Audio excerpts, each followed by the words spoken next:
The great chamber of the Galactic Council had never been so quiet. 12 species sat in their designated seats, their eyes fixed on the massive display screen that showed the approaching enemy fleet. 3,000 warships moved through space like a dark cloud, each one carrying enough firepower to destroy a small moon. High Counselor Varth stood at the center podium. His gray skin had grown pale over the past few days, and the weight of leadership pressed down on his old shoulders. He had served the council for 40 years, but he had never faced anything like this. "The Dominion of Keth has crossed our border," he said, his voice heavy with exhaustion. "They have declared war on every species represented in this chamber. Their fleet will reach our first colony worlds within 6 days." A murmur spread through the gathered representatives. Fear was written on every face, whether they had scales, fur, or smooth skin.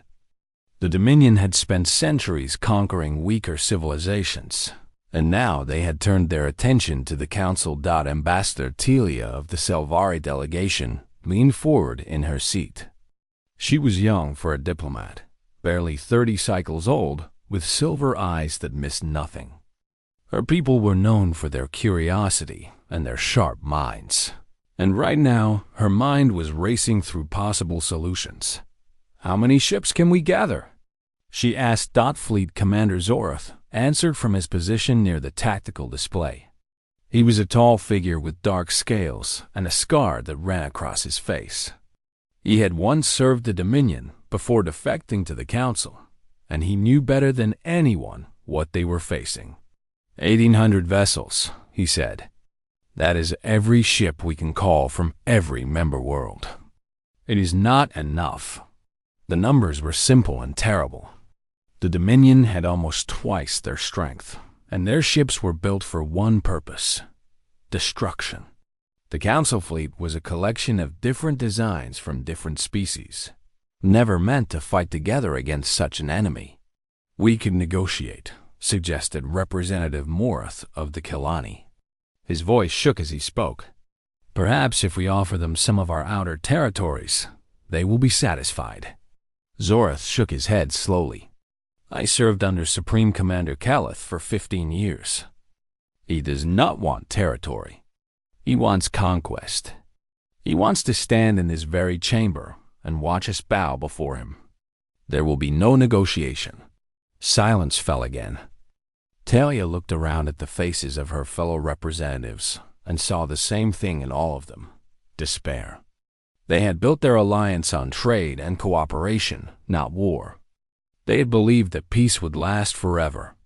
Now that belief was crumbling. High Counselor Varth closed his eyes for a moment. When he opened them, there was a sad acceptance in his gaze. "Then we will fight," he said. "We will fight because we have no other choice. And if we fall, we will fall with honor." It was not much of a speech, but it was honest. Tieia respected him for that. As the meeting continued, discussing evacuation plans and defense strategies, Tieia noticed something strange on her personal data tablet.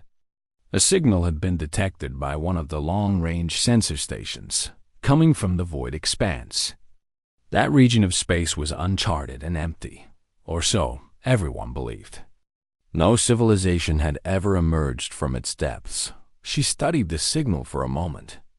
It was probably just sensor noise, interference from some distant star. She made a note to have the technicians check the equipment and returned her attention to the meeting. Across the chamber, Fleet Commander Zorath was presenting his battle plan. His voice was steady, but Tieia could see the truth in his eyes.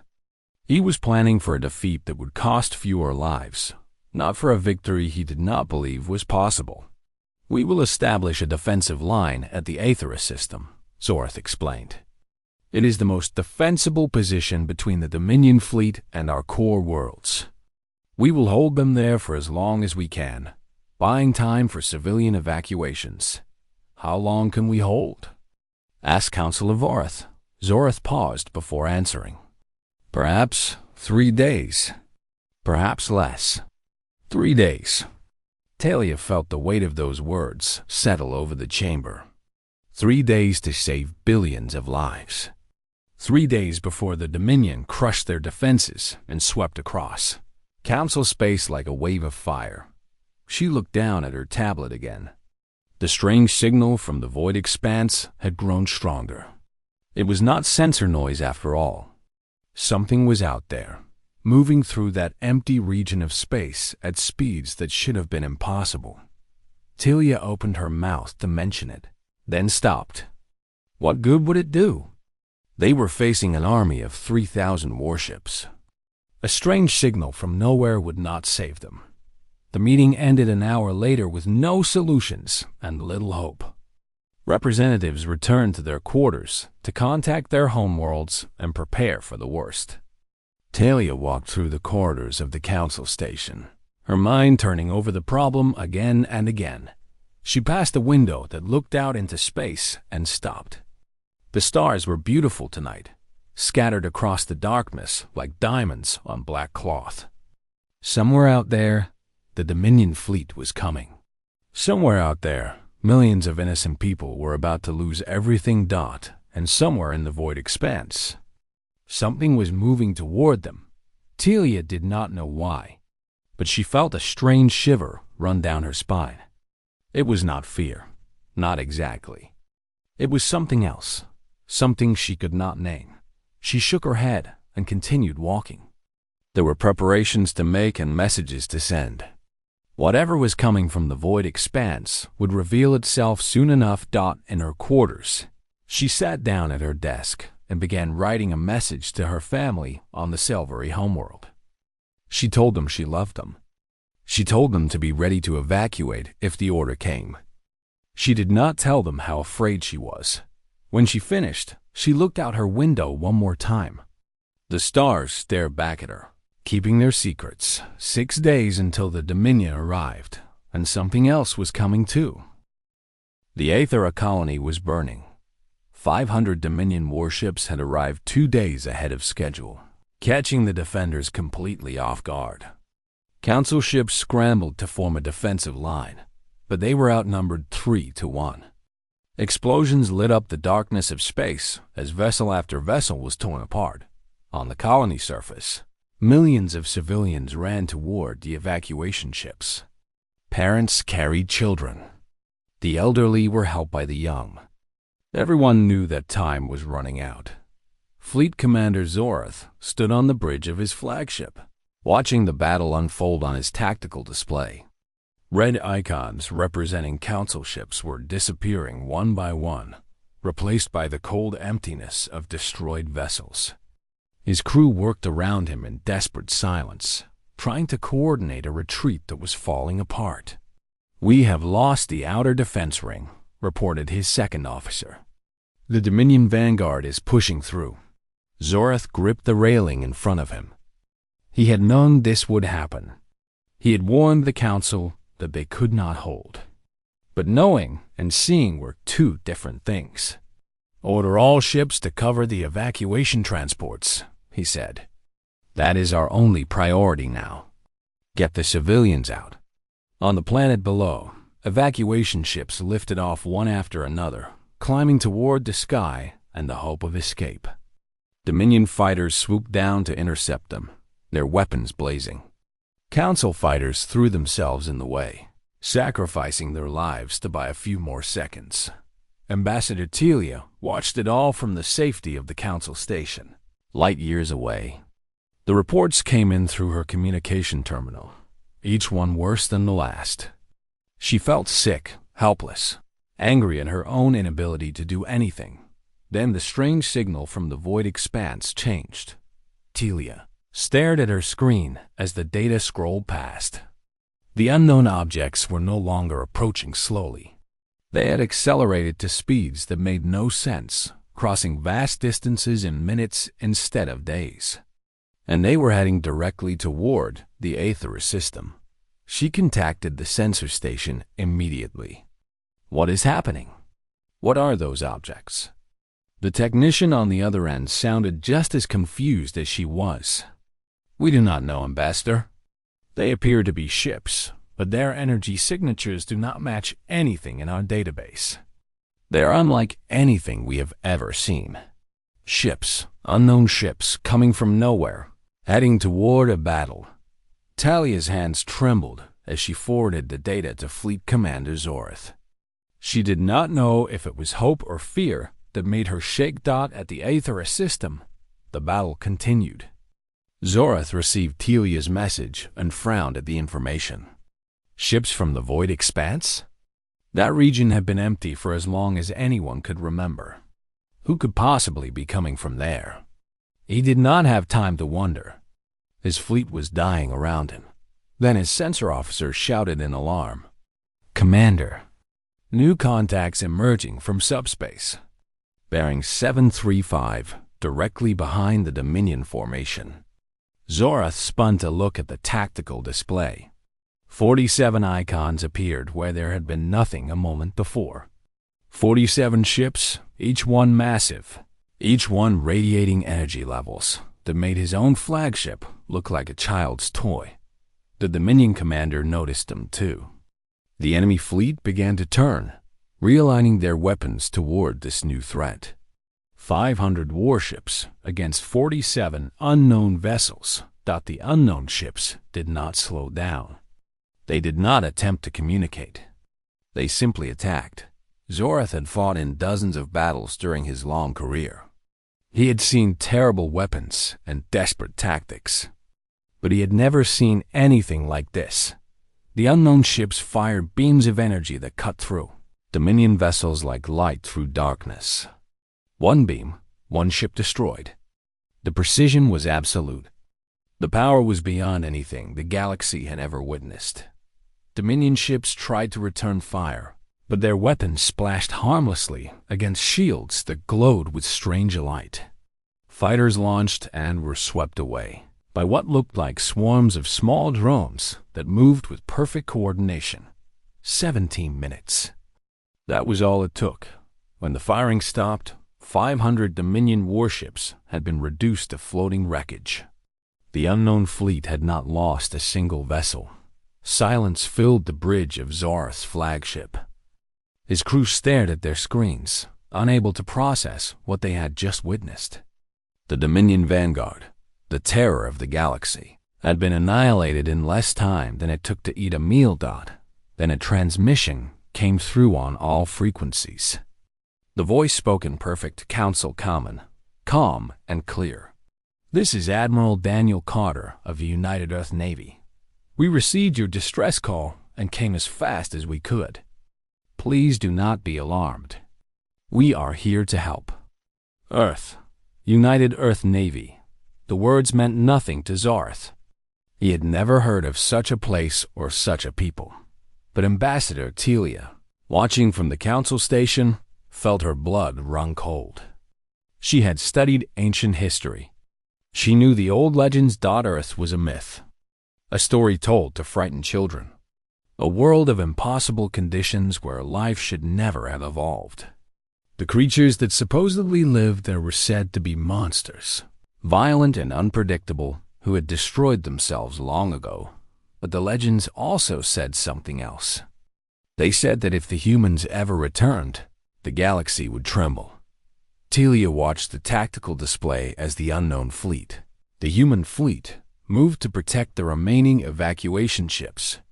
They did not demand anything. They did not threaten anyone. They simply took up defensive positions and waited. On the surface of Zara Colony, civilians looked up at the sky and saw salvation instead of death.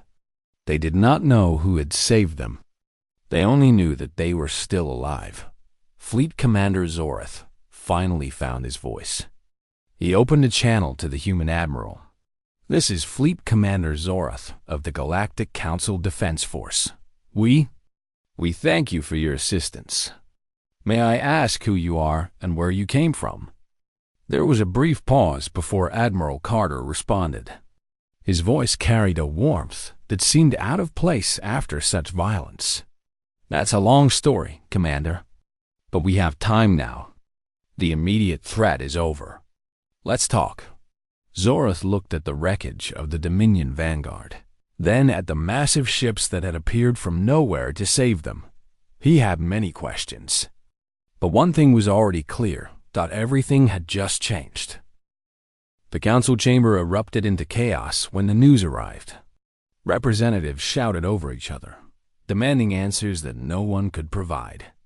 High Councilor Vorath stood at his podium, trying to restore order, but his voice was lost in the storm of fear and confusion. Humans. The word spread through the chamber, like fire through dry grass. The ancient enemy. The monsters from legend. They were real, and they had just destroyed 500 Dominion warships in 17 minutes. Ambassador Tieia sat in her seat, watching the panic unfold around her. She understood the fear. The old stories painted humans as demons, creatures of violence who killed for pleasure and destroyed everything they touched. But those stories did not match what she had just witnessed.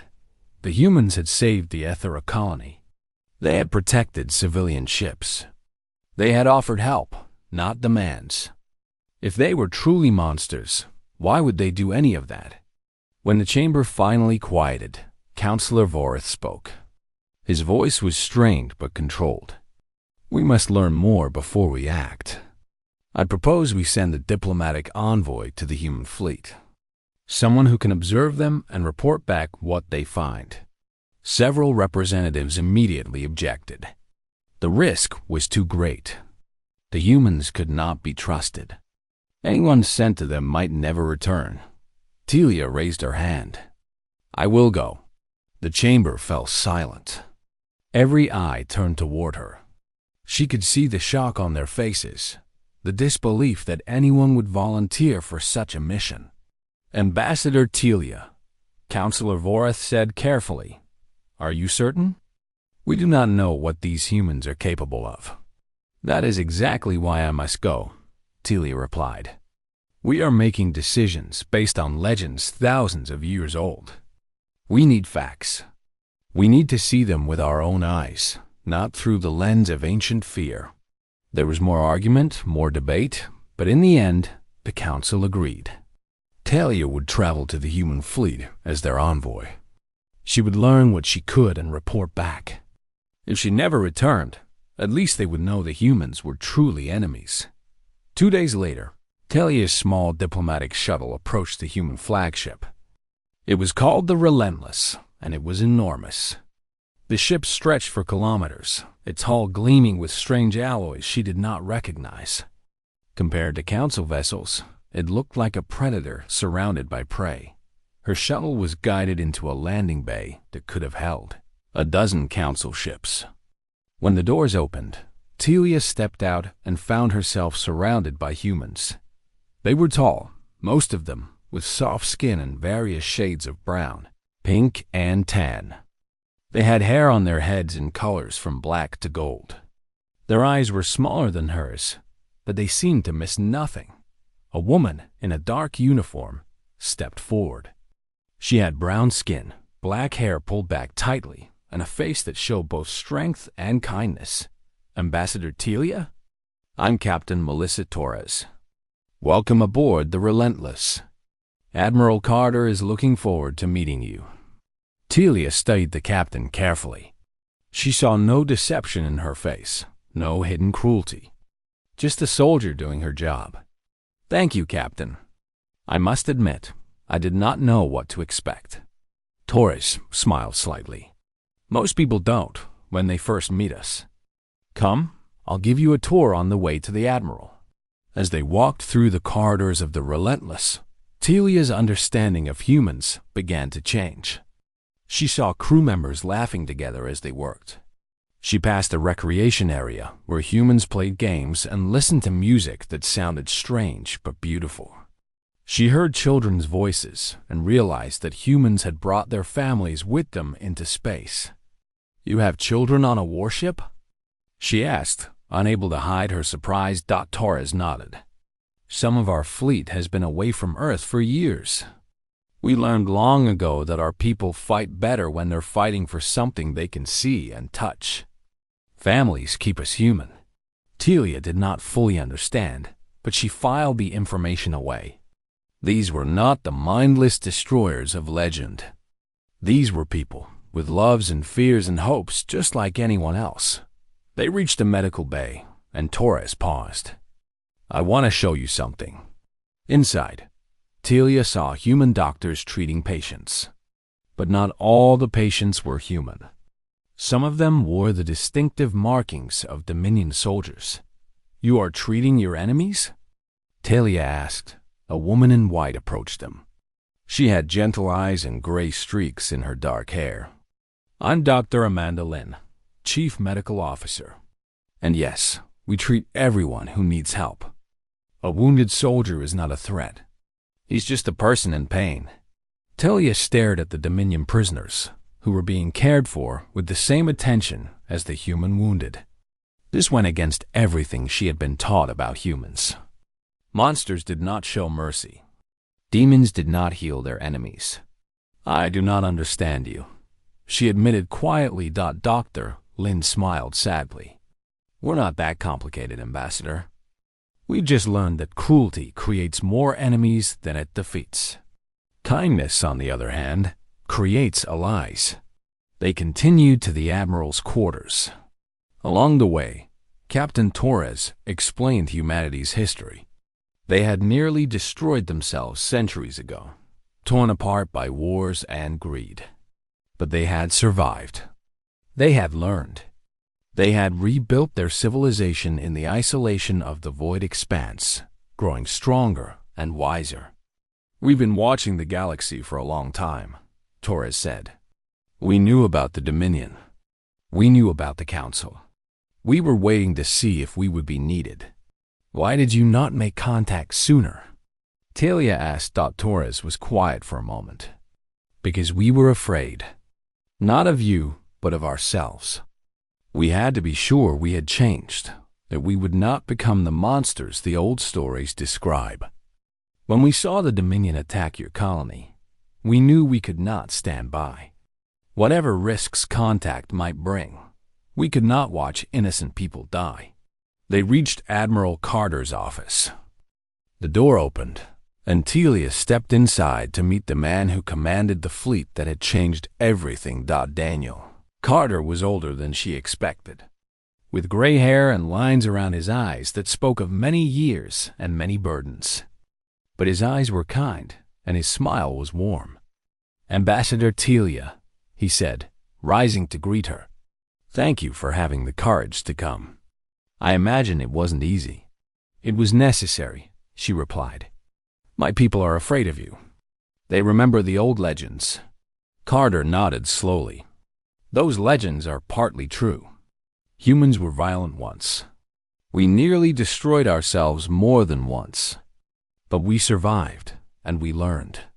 We're not the same species we were thousands of years ago." He paused. "We fight when we must, but we no longer fight for conquest or glory. We fight to protect." Tieia thought of the children in the corridors, the enemies in the medical bay, the soldiers who laughed and played music. "I believe you," she said quietly.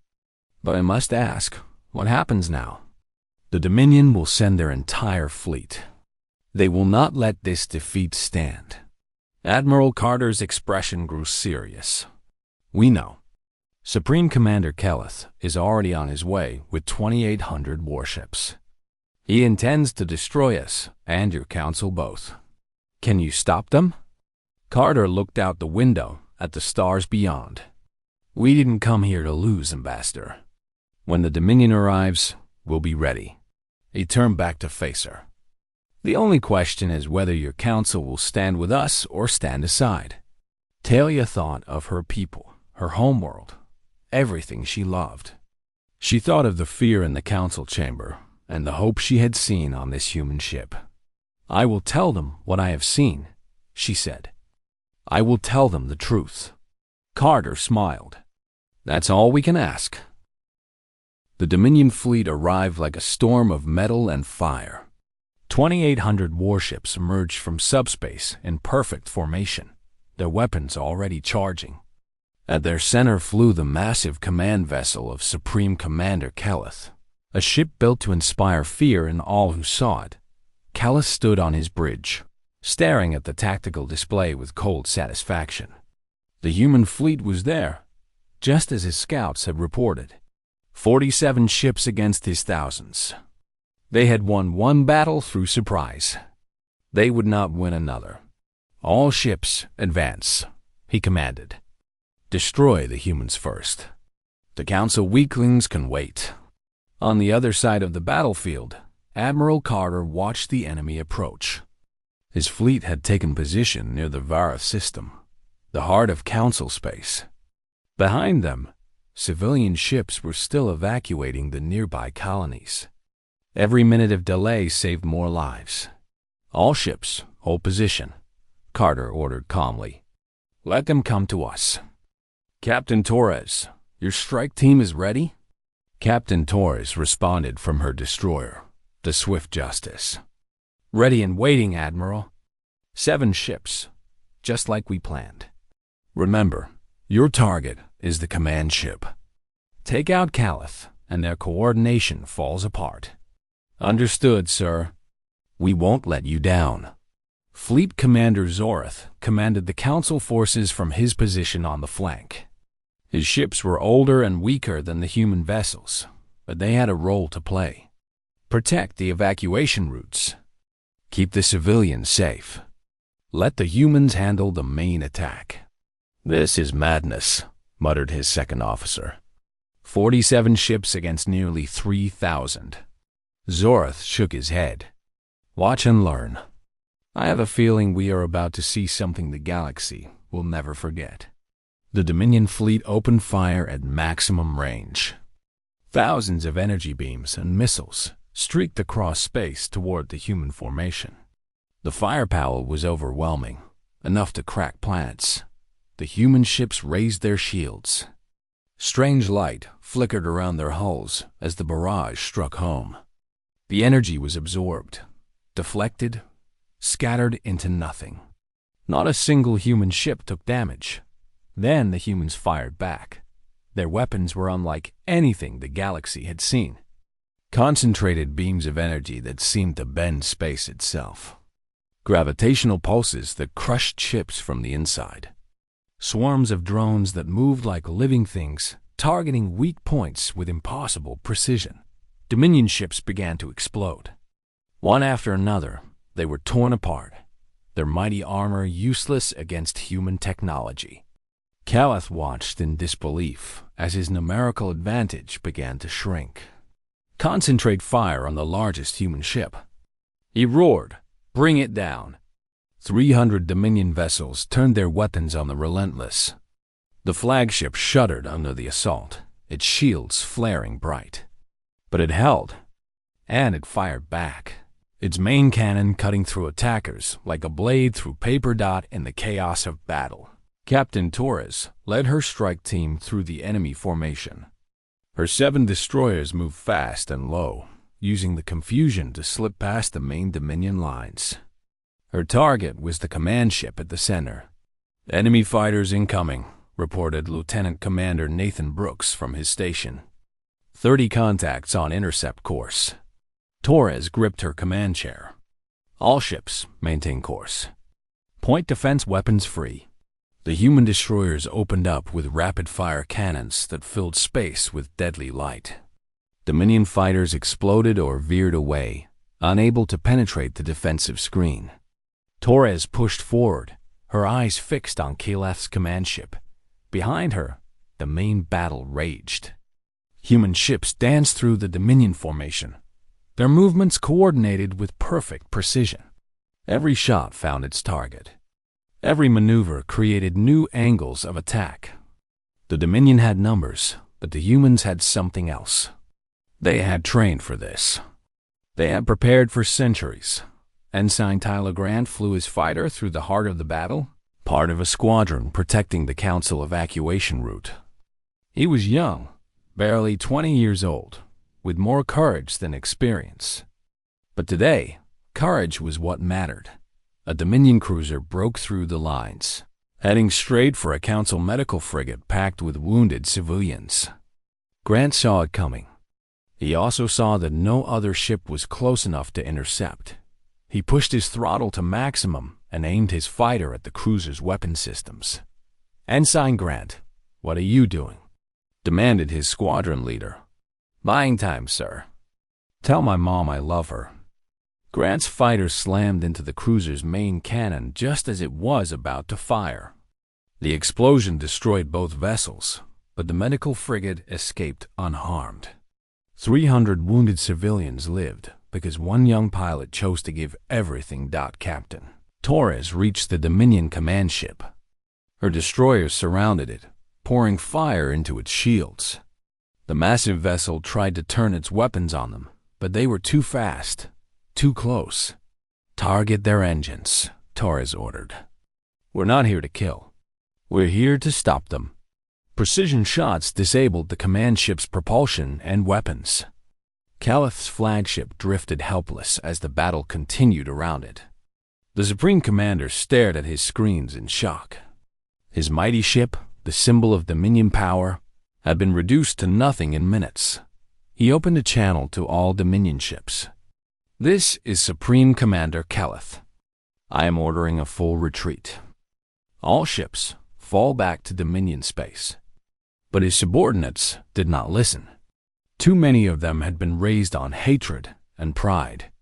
They continued to fight, even as their fleet was torn apart around them. Admiral Carter watched the Dominion formation collapse. Ships tried to flee, but human vessels cut off their escape routes. Those who surrendered were spared. Those who kept fighting were destroyed. There was no cruelty in it, no pleasure. Just the cold efficiency of a military force doing what must be done. 3 hours after it began, the battle ended. The Dominion Armada was gone. 2,800 ships reduced to wreckage or captured. The greatest military force the galaxy had ever seen, broken in a single engagement. Human losses: 4 ships destroyed, 11 damaged. 237 crew members killed, including Ensign Tyler Grant. Council losses: minimal, thanks to their protected position behind the human lines. On the Relentless, Admiral Carter stood in silence, staring at the casualty reports. Every name was a life that would never return home. Every death weighed on his conscience. This was the cost of war, the price paid to protect the innocent. Captain Torres returned to the flagship, exhausted but victorious.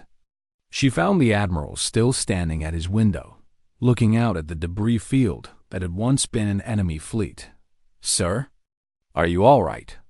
Carter took a deep breath. "We won. But winning doesn't feel the way the stories say it should." Torres stood beside him.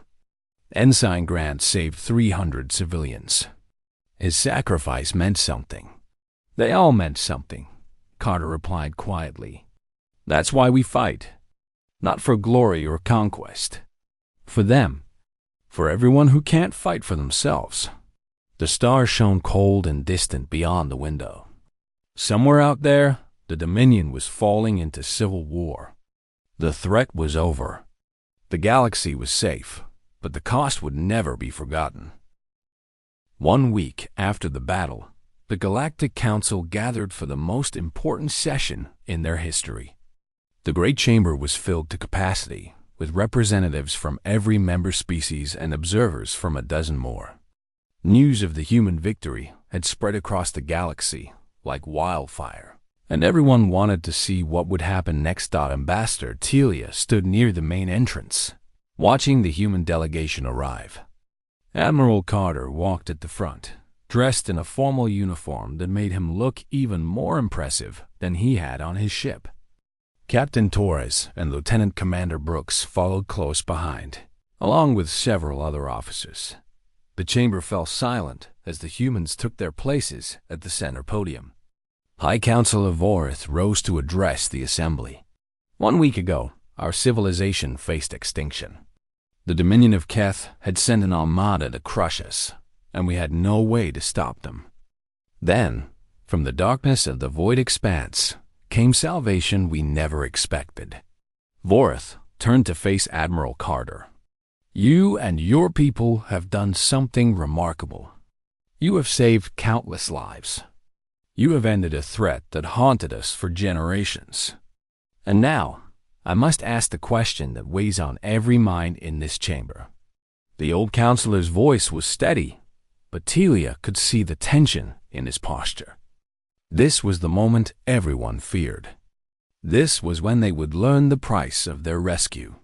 Admiral Carter, what do you want in return? The chamber held its breath. Every eye was fixed on the human commander, waiting for his demands. Territory, resources, political power. Surely he would want something. No one gave such help for free. Carter stepped forward and looked around the chamber slowly. When he spoke, his voice was calm and clear. Nothing. Murmurs spread through the assembly. Confusion replaced fear on dozens of alien faces. We did not come here for profit or conquest, Carter continued. We came because we could not stand by and watch innocent people die.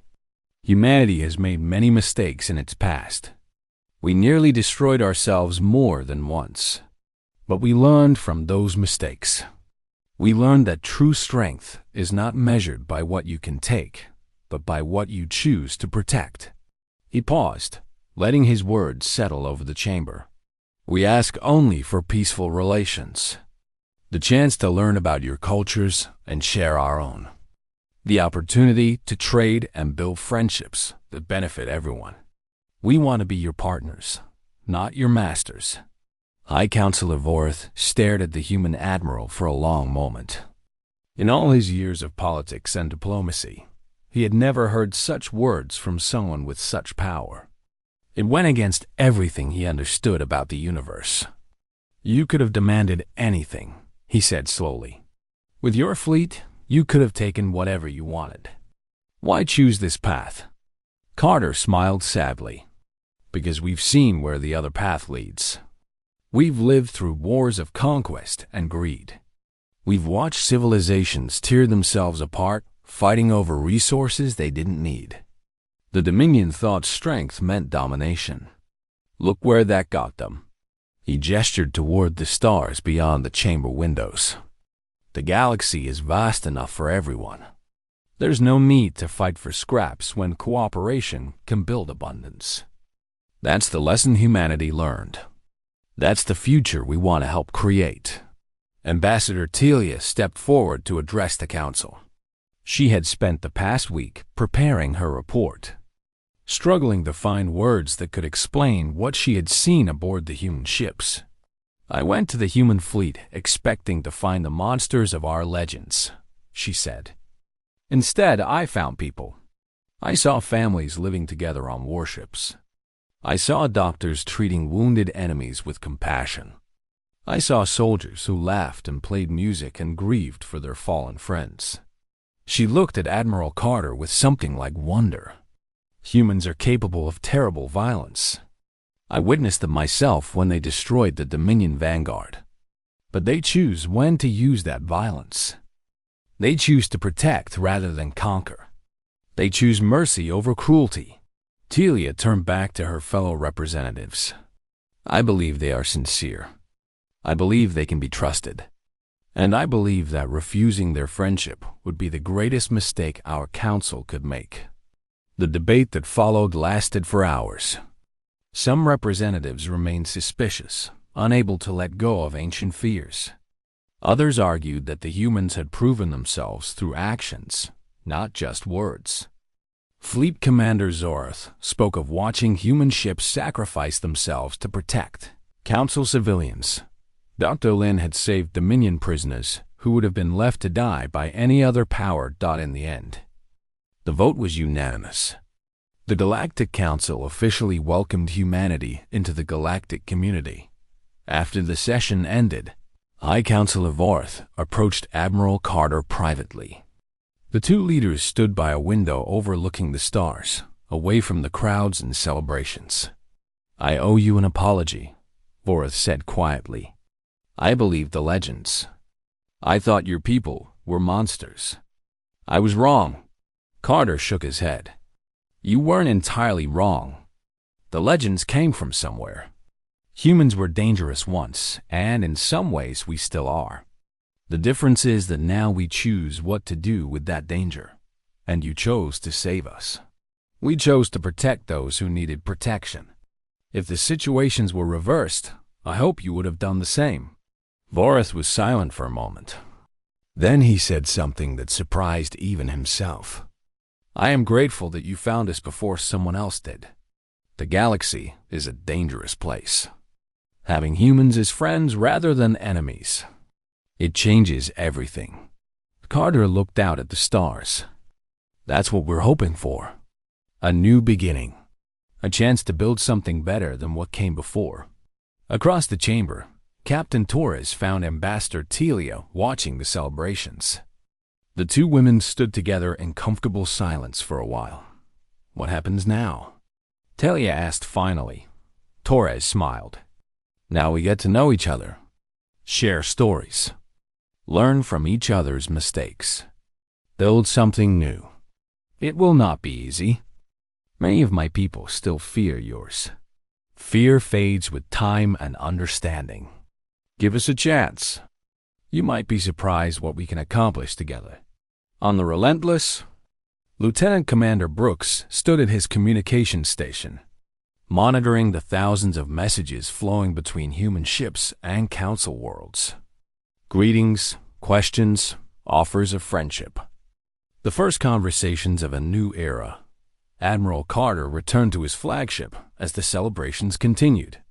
He walked to his quarters and sat down heavily, feeling the weight of everything that had happened. They had won the battle. They had made peace. But the real work was just beginning. A knock came at his door. Brooks entered with a datapad. "Sir, I thought you'd want to see this." Messages from all over Council space. They're thanking us, inviting us to visit their worlds, asking about trade and cultural exchange. Carter took the pad and scrolled through the messages. So many hopes, so many possibilities. So much potential for the future. "You know what this means, Nathan?" Brooks shook his head. "Sir? It means we got it right this time. After all the centuries of learning and waiting, we finally got it right." Carter set the pad down and looked out at the stars. "Now we just have to keep getting it right, every day, for as long as it takes." Brooks smiled. "I think we can manage that, sir." Outside the window, the stars shone with ancient light. Somewhere among them, billions of people were waking up to a galaxy that had changed forever. The monsters of legend had become their greatest friends, and humanity, after all its long and painful journey, had finally found its place among the stars.